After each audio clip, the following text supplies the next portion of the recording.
अस्सलाम वालेकुम। दुरूद शरीफ पढ़ना।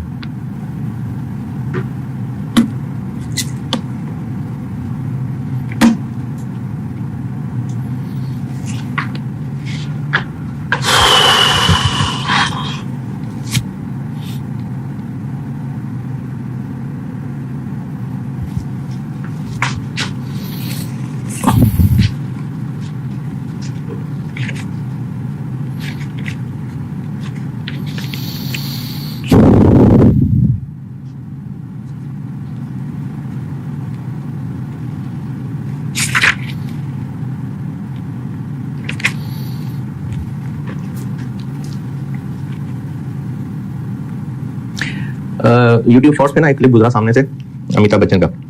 अब है चलो गैर मुस्लिम, लेकिन उसकी बात बड़ी मुझे मजे की लगी। उसने कहा कि मेरे फादर ने मुझे कहा कि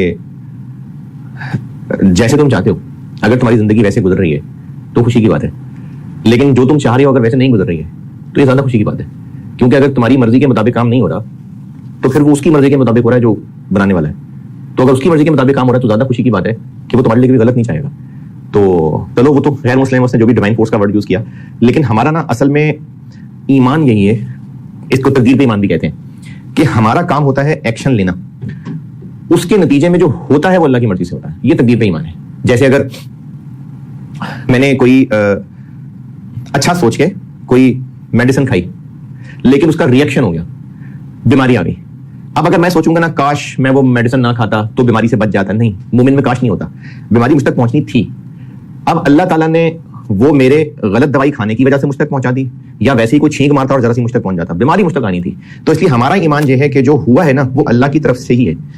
अब अगर वो अच्छा हुआ है तो मेरा यकीन है कि अल्लाह की तरफ से, तो मैं शुक्र करूंगा। और अगर मेरे साथ तकलीफ हुई है और मैं यकीन करूंगा कि हुआ अल्लाह की तरफ से, हाँ मेरी गलती थी, वो आइंदा सुधार लूंगा, लेकिन हुआ ये मेरे साथ अल्लाह की मर्जी से ही है, तो मैं इस पर सब्र करता हूँ। मुस्लिम 7500 सैयदना शुएब रज़ियल्लाहु अन्हु से रवायत है, रसूलुल्लाह सल्लल्लाहु अलैहि वसल्लम ने फरमाया, मोमिन का मामला भी अजीब है, बेशक उसके हर मामले में उसके लिए खैर है, और ये सिर्फ मोमिन ही के लिए है। अगर उसे खुशी पहुंचे तो वो शुक्र अदा करता है जो उसके लिए खैर है, और अगर उसे तकलीफ पहुंचे तो सब्र करता है जो उसके लिए खैर है।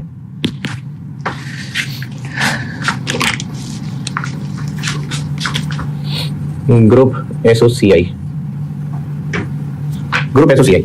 कल एसओएफपी बताया था, ग्रुप एसओसीआई। इसमें भी इक्विटी मेथड की एप्लीकेशन मैं एक एग्जांपल से बता देता हूं।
136.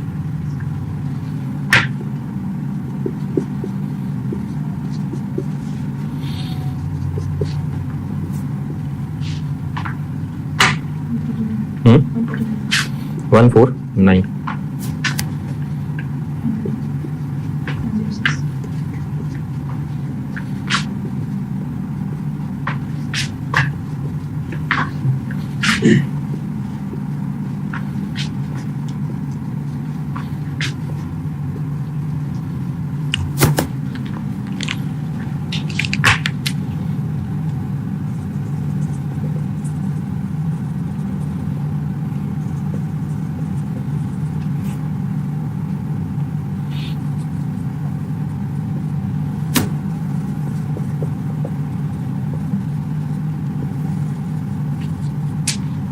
चल ये सवाल है तो सॉल्व करता हूं।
जी नोटेड।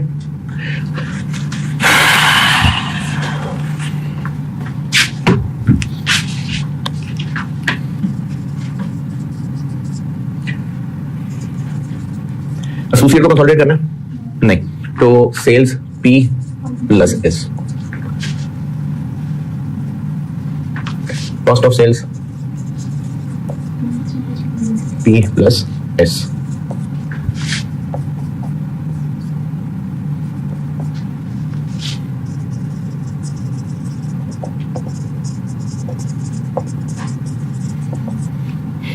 $25 प्लस 18, एडमिन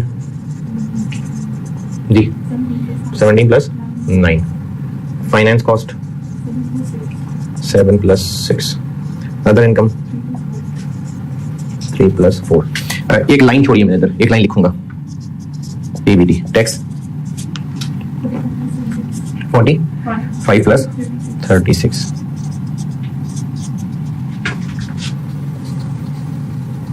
फिर again 10 plus 12।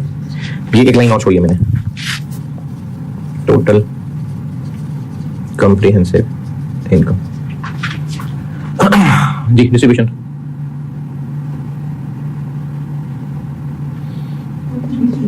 Admin finance other income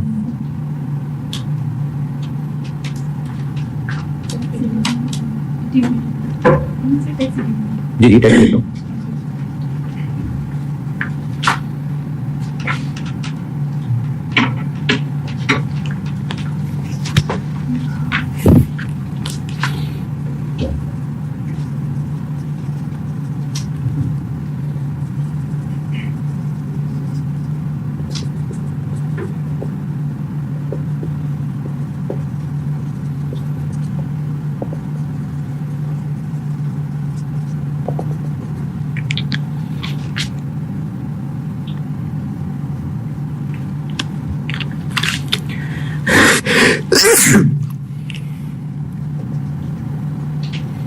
is का पैट,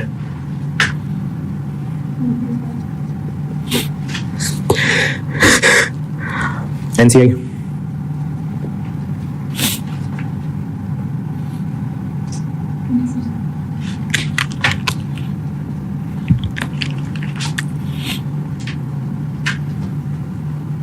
ट्वेल्व का 20%,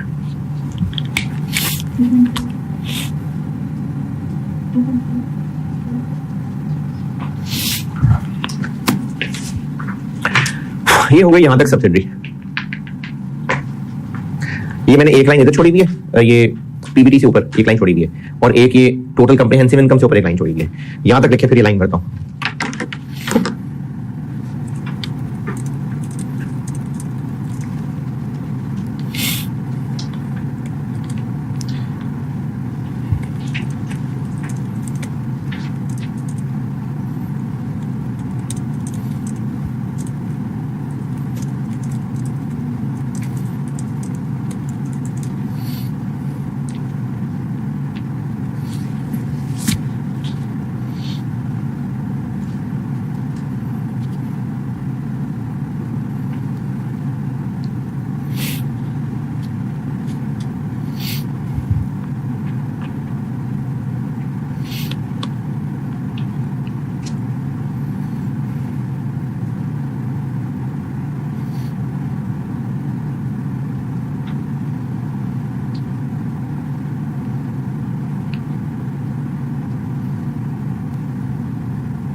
हाँ जी, यहां तक noted.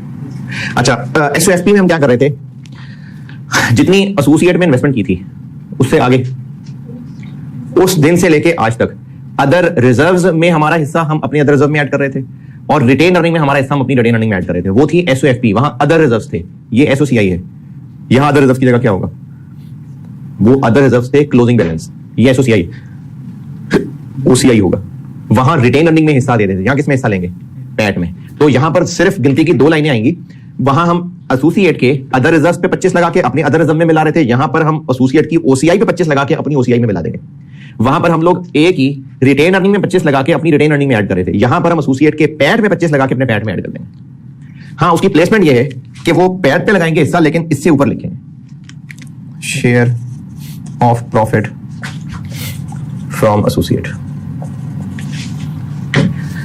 Share of OCI from associate. तो एसओसीआई के फेस पे इक्विटी मेथड एसोसिएट की 2 लाइनें आएंगी, एक उसके पैट में 25 लगा के यहां शामिल कर लेंगे लेकिन पीबीटी से ऊपर, और एक उसकी ओसीआई पे 25 लगा के यहां शामिल कर लेंगे। बस ब्रैकेट में भी लगा सकता हूं, ब्रैकेट में भी लगा सकता हूं, लेकिन चूंकि एडजस्टमेंट बतानी है तो इसको मैं कह देता हूं वर्किंग।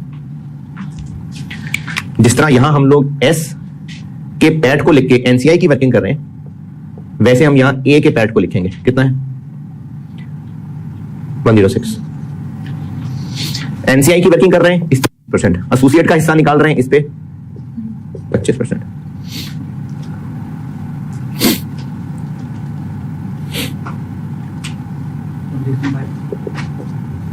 ये एसोसिएट के पैट में हमारा हिस्सा, ये यहां पर शो होगा 26.5। कोई बात नहीं, हम उसके प्रॉफिट्स पे हिस्सा लगा के अपनी इनकम कह रहे हैं, तो इनकम की आखिरी लाइन पीबीटी से ऊपर ही होती है। नहीं नहीं नहीं नहीं, हमने कौन सा इस आंसर पे रेट लगाना है, टैक्स तो अलग से कैलकुलेट होता है, करंट टैक्स डेफर्ड टैक्स तो अलग से कैलकुलेट होता है, हमने कौन सा ऊपर फिगर पे रेट लगा देना है। तो ये क्योंकि हम इसको अपनी इनकम मान रहे हैं तो इसलिए पीबीटी से तो ऊपर ही शो होगा। अब आएगा ग्रुप का पीबीटी,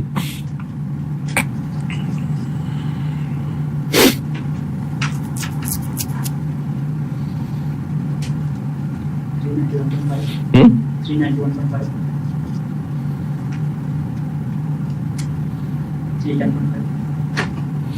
310.5 और ये ए का OCI कितना है?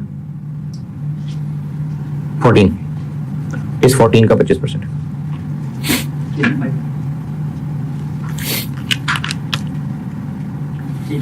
3 36.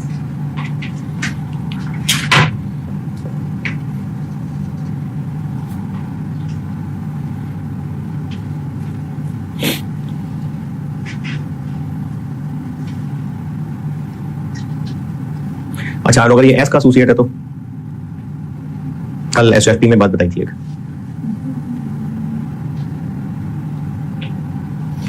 तो ये ऐसे प्रेजेंट भी होगा और यहां पर भी ऐड होगा ताकि उस पर भी 20% लग सके। फिर ये एस का इक्विटी मेथड के तहत उसकी इनकम बन रही होगी ना, तो यहां तो प्रेजेंट होगा लेकिन फिर इसके साथ भी ऐड होके उस पर 20% लगेगा। यानी ये 26.5 यहां भी प्रेजेंट होगा और इस 135 के साथ ऐड हो जाएगा और फिर 161.5 के ऊपर 20% लगेगा NCI। कल SOFT पढ़ाते हुए बात की थी कि सब कुछ वैसे ही होगा। रिटेन अर्निंग पे 25% लगा के पहले हम P वाले कॉलम में लिख रहे थे, अगर वो S का एसोसिएट होता तो S वाले कॉलम में लिख रहे थे। तो यही बात मैं यहां पर भी बता रहा हूं कि यहां तो प्रेजेंट ऐसे ही होगा लेकिन NCI निकालते हुए 135 में वो भी ऐड होगा, फिर उस 161.5 पे NCI का शेयर लगेगा। 283.5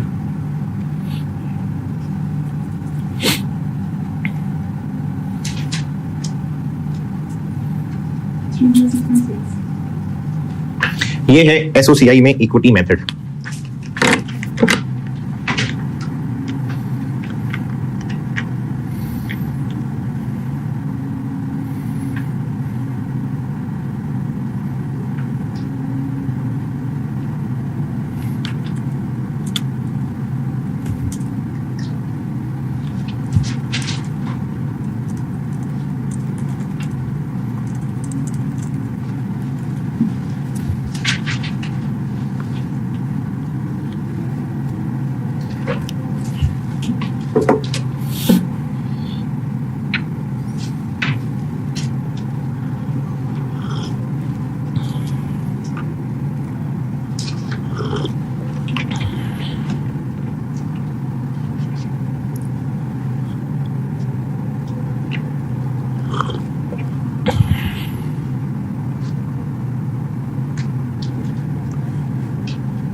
जी नोटेड मैं बताऊं एडजस्टमेंट सब।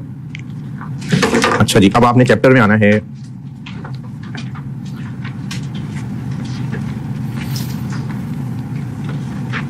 पेज 27 पे, पेज 27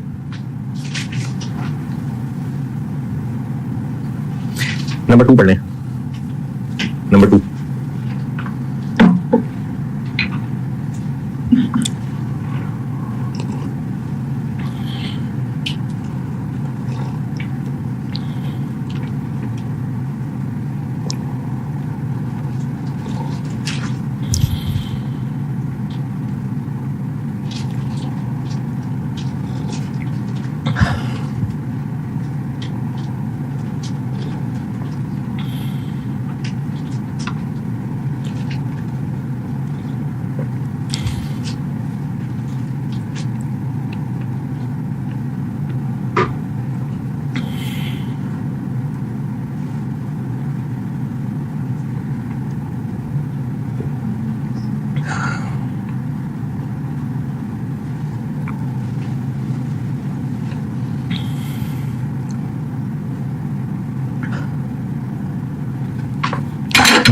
पॉइंट नंबर 2, क्यों एलिमिनेट नहीं करना इंटरकंपनी, कंसोलिडेट नहीं कर रहे? अच्छा, एसोसिएट की हम ये 2 लाइनें लिख रहे हैं, प्रॉफिट में हिस्सा लगा रहे हैं और ओसीआई में हिस्सा लगा रहे हैं। ये जो ओसीआई होती है ना, ये तो जनरली ईयर एंड के ऊपर ही आइटम आती है। जैसे फेयर वैल्यू गेन है तो वो तो ईयर एंड पे ही आएगा, ये कोई पूरा साल होने वाली ट्रांजैक्शंस तो नहीं होती। लेकिन प्रॉफिट तो पूरे साल की इनकम एक्सपेंसेस से आ रहा होता है। तो अगर एसोसिएट का सवाल पहले साल का सवाल हो, यानी 2024 में ही एसोसिएट खरीदी थी और उस बात को भी सिर्फ 6 महीने गुजरे, तो सवाल पे क्या फर्क पड़ेगा? पूरे साल का पैट की बजाय 6 महीने का लेंगे। ये आपको मैंने नंबर आखिरी बता दिया, नंबर 8।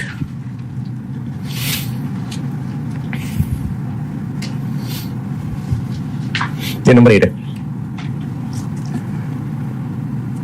हाँ जी, ओके, अच्छा जी। कल इन्वेस्टमेंट इन ए के ऊपर इंपेयरमेंट लॉस पड़ा था, क्या ट्रीटमेंट किया था उसका?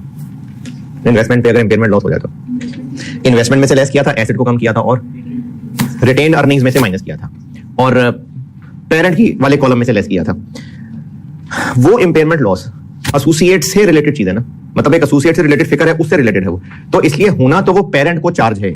लेकिन यहां पर फेस पे लाने की बजाय, क्योंकि यहां पर चीजें आ रही हैं पी और एस की, यहां पर एसोसिएट की चीजें आ रही हैं नहीं, पी और एस की चीजें आ रही हैं, तो चूंकि वो एसोसिएट से रिलेटेड है तो उसको यहां पर प्रेजेंट करने की बजाय इस 26.5 में से माइनस करेंगे। यानी जब हम ये 106 पे 25% लगा चुके होंगे तो इसमें से इंपेयरमेंट लॉस माइनस करेंगे।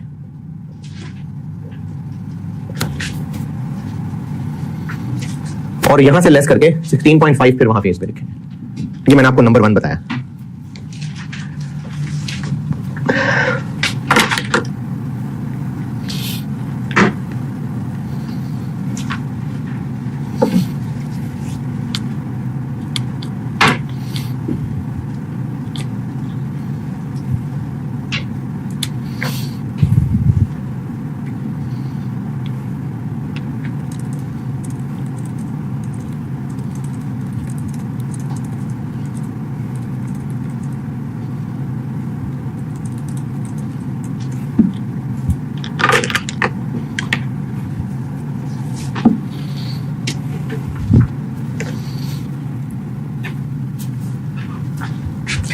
जी नंबर 1, ठीक है। अगर पहले साल का सवाल है, पहले साल का यानी इसी साल ही एसोसिएट को खरीदा है और उसके ऊपर नेगेटिव गुडविल आ गई, तो एसओएफपी में कल क्या किया था? रिटेन अर्निंग में ऐड किया था। तो अब क्या करें? अदर इनकम में ऐड करने की बजाय, मतलब यहां प्रेजेंट करने की बजाय इसी में मिला लेंगे, क्योंकि एसोसिएट से रिलेटेड मसला है, तो इस 26.5 में ऐड कर लेंगे। अगर पहले साल का सवाल है यानी एसोसिएट कुछ ही साल खरीदा है और नेगेटिव गुडविल आ गई, तो इसमें ऐड कर लेंगे। 106 में नहीं, 26.5 में, इसमें ऐड कर लेंगे। ये मैंने आपको नंबर पता नहीं कौन सा बता दिया, नंबर 6 बता दिया।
जी नंबर 6, ओके जी। गुडविल की कैलकुलेशन करनी है। अगर आंसर पॉजिटिव आया तो छोड़ देंगे, नेगेटिव आया तो नेगेटिव गुडविल है उसको इसके अंदर मिला लेंगे। लेकिन गुडविल की कैलकुलेशन कर रहे होंगे तो गुडविल की कैलकुलेशन में फेयर वैल्यू एडजस्टमेंट भी ले रहे होंगे। इसी तरह जिन एसेट्स की फेयर वैल्यू एडजस्टमेंट ले रहे होंगे, कल एसओएफपी पढ़ाते हुए उन पे एक्स्ट्रा डेप्रिसिएशन भी दी थी। क्या किया था एक्स्ट्रा डेप्रिसिएशन का? ए के रिटेन अर्निंग वाले कॉलम में लेस किया था और उसका दूसरा फैक्ट कहीं भी नहीं, सिर्फ ए के रिटेन अर्निंग्स में से लेस किया, जो आंसर निकला उस पे 25 लगा के मेन कॉलम में ऐड और इन्वेस्टमेंट में ऐड। इनकम स्टेटमेंट में क्या करें उसका? Extra depreciation for the year इसमें से लेस करेंगे, इधर यहां से एक्स्ट्रा डेप्रिसिएशन लेस होगी, लेट्स से 5, और ये जो अब 101 आएगा इस पे 25% लगेगा।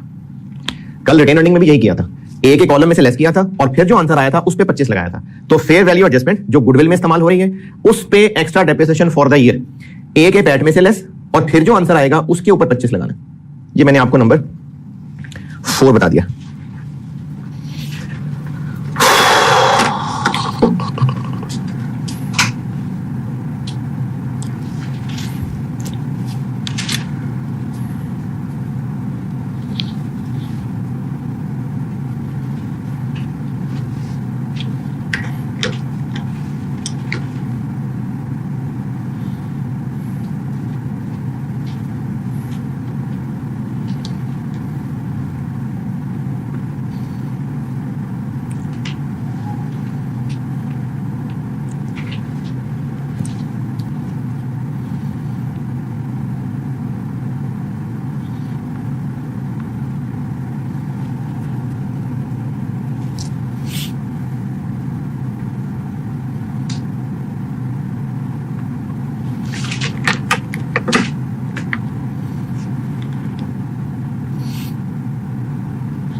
जी नंबर 4 ओके।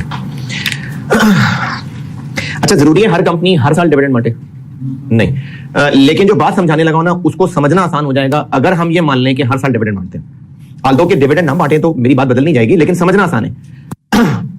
एसोसिएट भी अगर हर साल डिविडेंड बांटती हो, हर साल प्रॉफिट कमाया डिविडेंड बांटा, प्रॉफिट कमाया डिविडेंड बांटा, तो अगर हर साल डिविडेंड बांटते हैं। अच्छा हाँ, इसी तरह से एक बीएफडी की चीज है, अगर आप बीएफडी पढ़ ले हैं या पढ़ चुके हैं, डिविडेंड पॉलिसी होती है कि बिजनेस प्रॉफिट का 1% हर साल बांट देता होता है।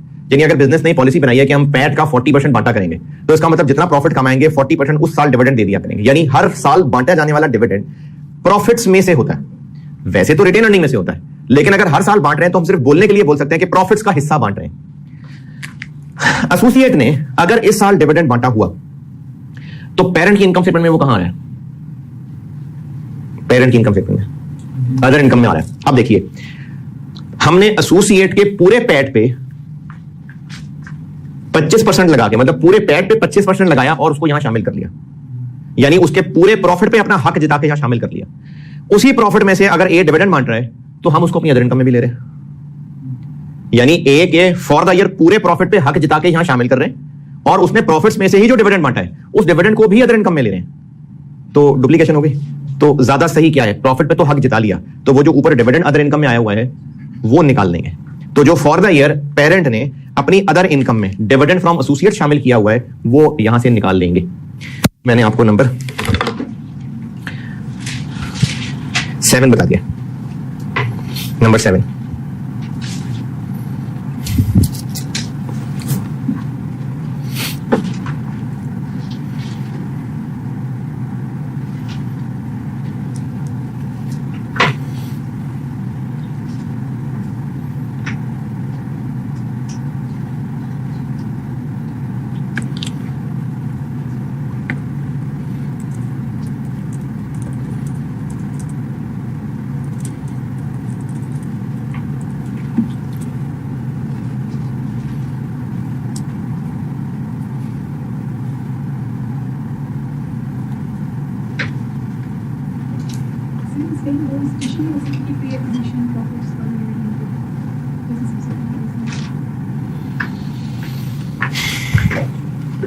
पोस्ट डिविडेंड है तो ही यहां से निकालना है, क्योंकि हम लोग अगर एक्विजिशन के बाद वाले प्रॉफिट्स पे हिस्सा जता रहे हैं तो उन्हीं में से जो डिविडेंड बटा हुआ है वो यहां से उड़ाना है। हाँ जी, नंबर 7 ओके। अच्छा, रह गया पॉइंट नंबर 3 और पॉइंट 5, यानी दोनों यूआरपी। ये समझाता हूं। गुड्स का यूआरपी क्या ट्रीटमेंट की थी? रिटेन अर्निंग में से लेस और 800 रुपए के 200 रुपए, 200, 800 नहीं 200। चाहे पी सेलर हो चाहे ए सेलर हो, 800 नहीं 200 को ट्रीट करना है। वहां पर हमने रिटेन अर्निंग से लेस किया था, और अगर ए सेलर है तो इन्वेंट्री से लेस किया था, पी सेलर है तो ए का स्टॉक तो आ नहीं रहा था तो इन्वेस्टमेंट इन ए से लेस किया था। वो थी बैलेंस शीट, इसलिए डबल इफेक्ट लेना था। इनकम स्टेटमेंट में सिर्फ यूआरपी मतलब सेलर का प्रॉफिट ही कम करना है। अगर ए सेलर है तो यहां से माइनस कर देंगे, और अगर पी सेलर है तो यहां से कहीं से माइनस करना है। मकसद प्रॉफिट कम करना है, सेल से भी माइनस कर सकते हैं। नॉर्म ये है कि कॉस्ट ऑफ सेल में ऐड कर दें, तो कॉस्ट ऑफ सेल में ऐड कर दें, यानी अगर ए सेलर है तो यहां से लेस, और अगर पी सेलर है तो कॉस्ट ऑफ सेल में ऐड। 800 नहीं 200। और अगर पीपी का यूआरपी था, ए सेलर है तो यहां से लेस, और अगर पी सेलर है तो पी ने उसको अदर इनकम बनाया होगा, तो फिर अदर इनकम में से लेस। ये मैंने नंबर 3 और 6 दोनों बता दी, नंबर 3 और 5 दोनों बता दी। 3 और 5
हाँ जी, ये होता है जी एसोसिएट का इक्विटी मेथड, एसओसीआई में और एसओएफपी में। बाकी फिर ये पास पेपर्स के सवालों में आएंगे तो उसको करेंगे। इसके जो प्रैक्टिस सेट के अंदर सवाल डाले हुए मैंने सारे कैफ वाले डाले हुए। अगर किसी का दिल करे प्रैक्टिस करने का तो बेशक कर देना, सारे कैफ वाले ही हैं। प्रैक्टिस सेट 3 होगा।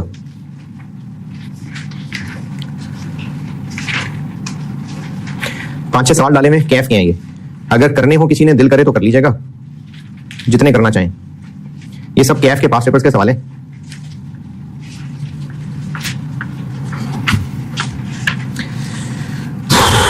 चले एसोसिएट डन। अब आते हैं नई चीजों पे, यानी सी फैप की चीजों पे। ये अभी तक सारा ऑलमोस्ट कैफ ही था, अब सी फैप की चीजों पे आते हैं।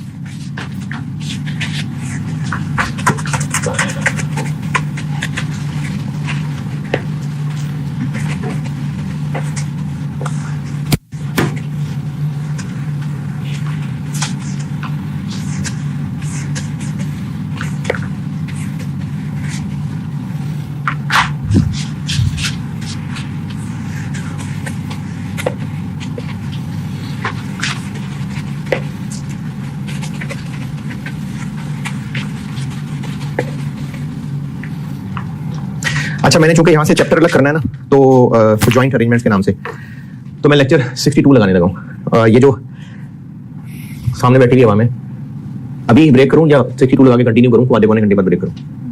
कंटिन्यू करूं, ठीक है। 61 बस।